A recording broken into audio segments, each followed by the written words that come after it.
Yo, what up? It's a tip of the week, and today we're going to discuss the basic drugs you need to have a drug kit. This is going to be part one, and today we're going to discuss reversal drugs.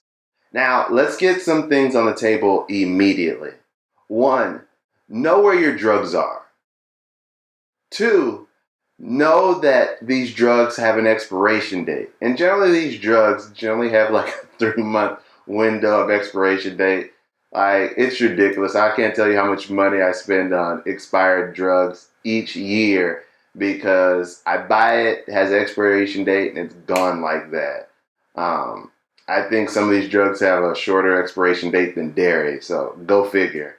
But anyways, make sure you have an expiration date on them.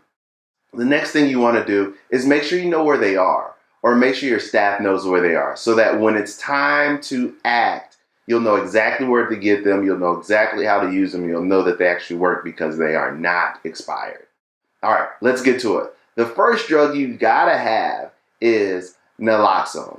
Naloxone is a drug that reverses opioids. So if patients on fentanyl or morphine, that will end up reversing that method of action of that drug.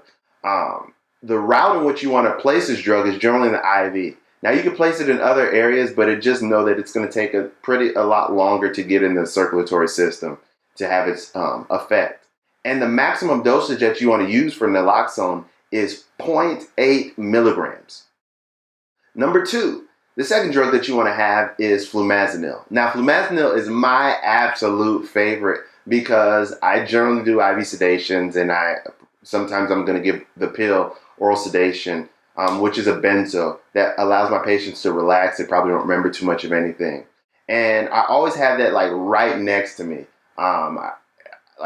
Anytime I'm in sedation, I'm going to have it in arm's length or on my pocket, on my person, so that I could easily reach to it and place those meds.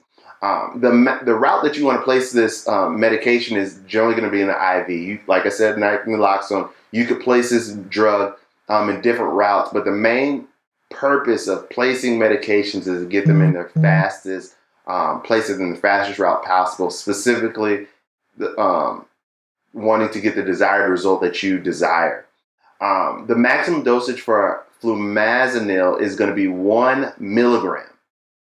Last but not least is oxygen. Now, I'm pretty sure oxygen, when did that become a reversal? But you'd be surprised what oxygen can do.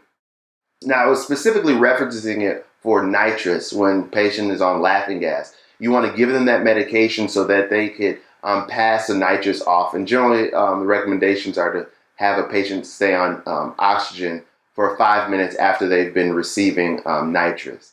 Now, there really isn't a maximum dosage that I could say here, or at least I don't have reference to it at this juncture. However, you just want to read the patient and just titrate it to the point to where you could see that they're comfortable. Once again, my name is Dr. Jared Williams, and my focus is for you to smile after surgery. Make it a great one.